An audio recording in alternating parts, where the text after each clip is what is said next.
maybe you just try to explain what you're doing and what you try to aim for. So, like, fundamentally, OFOC is a youth campaign.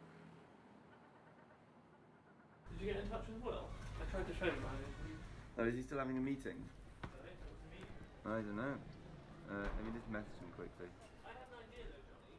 I voted to leave in 2016, so I voted for Brexit, and obviously feel a bit like a fool. I would very much like to not have to live the rest of my life knowing that I helped create this diminished country that I think we'd be if we left the European Union. For the site, the merch site, some photos of It's not great that, you know, a lot of people have had to spend the last 3 years in limbo, not knowing if their future is this country, despite the amount that it contributed to this country.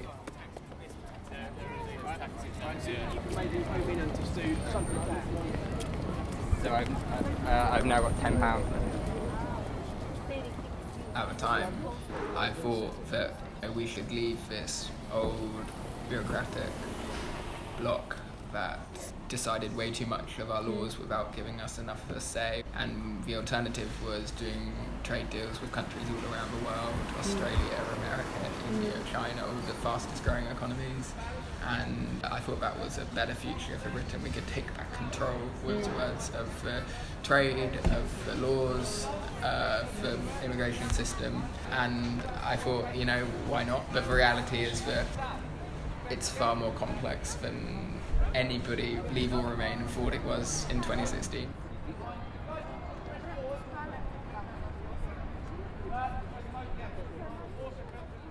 It's just so obvious that wasting this time focusing so much on one issue that isn't helping anyone is such an awful thing to do.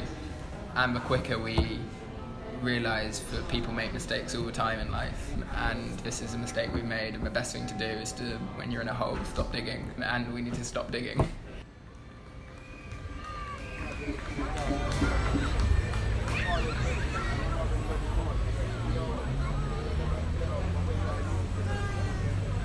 Yes, sisters and brothers, greetings. Greetings.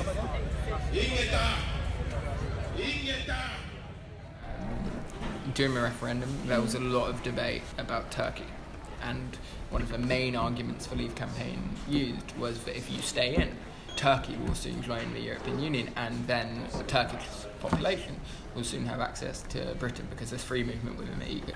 And have you heard in the last 3 years now since the referendum a single mention of Turkey joining? And people made their decision based on stuff like that. And the country we have been discussing for 3 years is Ireland, because it's very hard to leave the European Union and keep the United Kingdom as one piece when you have an open border between Northern Ireland and Ireland. That Ireland, not mentioned in the referendum, but discussed for 3 years since. Turkey, mentioned loads in the referendum, not discussed in the 3 years since. So, no, we did not make it on the important issues. In fact, we discussed precisely the opposite of the important issues.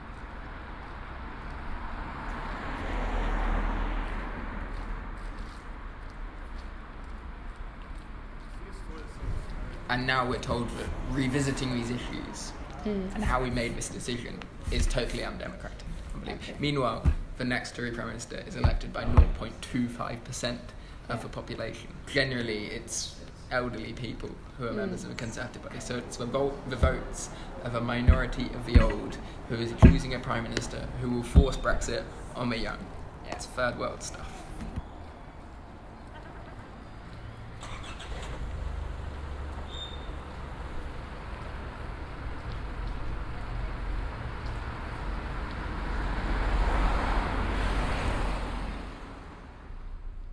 Over the last few years, we have actually learnt a few things. You know, you can have a Brexit where you keep your economy safe, but you lose control of all your laws. Because you actually have less sovereignty than we do right now, because you have to follow European laws without even being in the EU.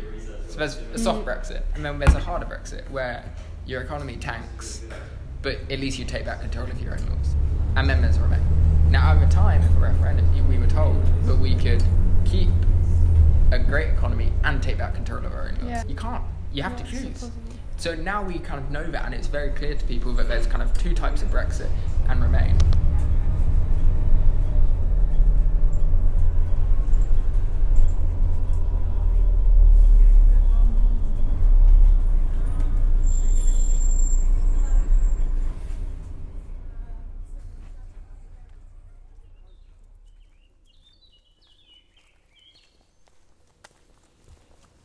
think it's fundamentally about giving the people the right to choose their future now that what they know. The alternative is 100,000 old white Tory members deciding it for the rest of us. I know which one I think is more democratic. It's a referendum of the entire people.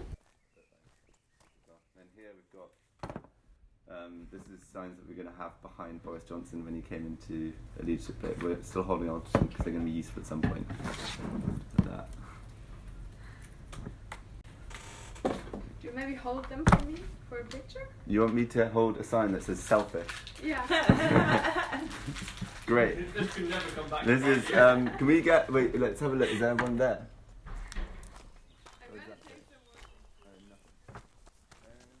There are 3 million people who now have a vote who didn't get a vote in 2016. Of those people, 82%, if they had a vote right now, would vote to remain in the European Union. So not all of them would vote. Not everyone turns out. So let's say turnout was 60%. You're like at 1.8 million young people, and then 82% of that, you're down to like 1.3 million young people. You add, which is roughly, by the way, the margin of victory. And then bear in mind, and this is very controversial, but it's a fact, a similar number of elderly people have died. And they would disproportionately happen to be Leave voters. Consent to foreign media. But yeah, so if you look at both ends of the spectrum, at one end you've been adding Remain voters, at the other end you've been subtracting Brexit voters, and all the evidence shows that other people who are changing their mind are going from Leave to Remain. So all the momentum is in the direction of support for staying in the European Union. So I think the result would be different, yeah. The other thing, which I was talking about earlier, is if you go Remain Leave, it's around 54-46.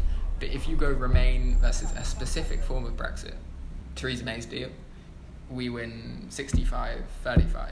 Or if you go Remain, no deal, we win 65-30. So if you actually specify the form of Brexit that you are going to have, we go way up and they go way down.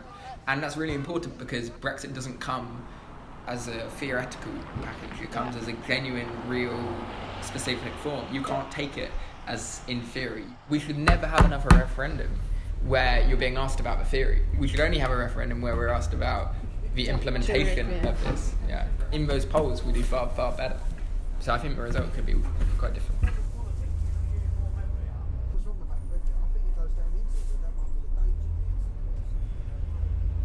The whole Brexit thing is making making everybody go slightly insane. Isn't it, Nick? Brexit's making everyone go insane. Just a little bit. Yeah. That's an understatement. Every single person from the UK is going slightly insane. I more mean it's tragic for a country to be obsessed about something that doesn't improve anything. If we're obsessed about fucking schools, I can understand that. But we're obsessed about something that isn't going to help anyone. And even when we stop it, which we will, we're not going to have helped anyone. We're going to have stopped something bad happening. There's something awfully depressing about that.